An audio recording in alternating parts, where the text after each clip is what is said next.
Temple సిటీలో విగ్రహం వివాదం. ఏకంగా మాజీ చైర్మన్ కు నోటీసులు ఇచ్చిన పోలీసులు. తిరుపతిలోని అలిపిరి సమీపంలో విగ్రహం నిర్లక్ష్యానికి గురైందంటూ తిరుమల తిరుపతి దేవస్థానం మాజీ చైర్మన్ భూమన కరుణాకర్ రెడ్డి చేసిన వ్యాఖ్యల కారణంగా ఆయనపై కేసు నమోదైంది.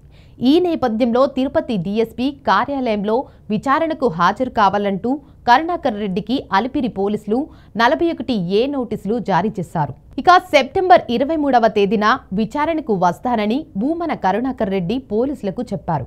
ఇక విగ్రహం వివాదంపై స్పందిస్తూ తాను ఎలాంటి వివాదాన్ని సృష్టించలేదని, కేవలం విగ్రహాన్ని నిర్లక్ష్యంగా పడవేయడంపై మాత్రమే ప్రశ్నించానన్నారు. తనపై ఇంకో 100 కేసులు పెట్టినా వెనక్కి తగ్గేది లేదని స్పష్టం చేశారు.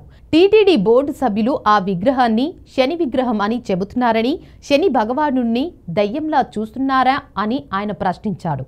అసలేం జరిగిందంటే అలిపిరి వద్ద రోడ్డు పక్కన పడి ఉన్న విగ్రహంపై సందిగ్ధత నెలకొంది. ఏ దేవతామూర్తిదో తెలియని పరిస్థితి నెలకొంది. మహావిష్ణువు విగ్రహమని వైసీపీ, కాదు శనీశ్వరుడి విగ్రహం అంటూ టీటీడీ పాలక మండలి చేస్తున్న వాదనతో విగ్రహానికి రాజకీయ గ్రహణం పట్టింది. మరోవైపు టీటీడీ ప్రతిష్టను దిగజార్చితే కొరడా జులిపిస్తామంటున్న టీటీడీతో ఫిర్యాదుతో భూమనపై కేసు నమోదు కావడంతో విగ్రహ వివాదం పీక్స్కు చేరుకుంది. వివాదానికి కారణమైన విగ్రహం తిరుపతి నుంచి అలిపిరికి వెళ్లే దారిలో రోడ్డు పక్కన దర్శనమిస్తున్న విగ్రహం పెద్ద దుమారమే లేపింది.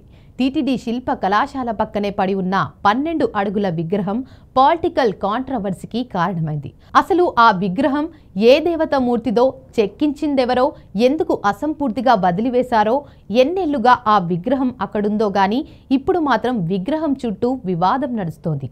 అలిపిరి వద్ద ఉన్న ఓల్డ్ చెక్ పాయింట్ వద్ద పడి ఉన్న విగ్రహం పాతదే అయినా వివాదం మాత్రం కొత్తదైంది.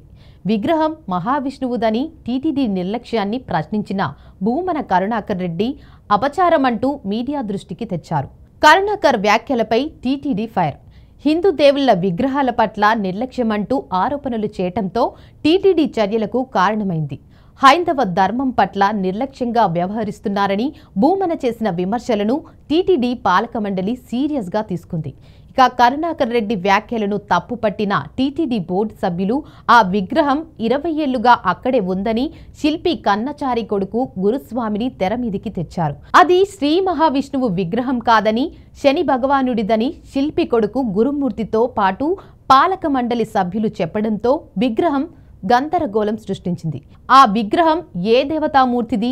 ఇలా అలిపిరి వద్ద పడిపోయిన 12 అడుగుల విగ్రహాన్ని ఒకవైపు వైసీపీ, మరోవైపు టీటీడీ పాలక మండలి పరిశీలిస్తుండటంతో పొలిటికల్ హీట్ పెరిగింది.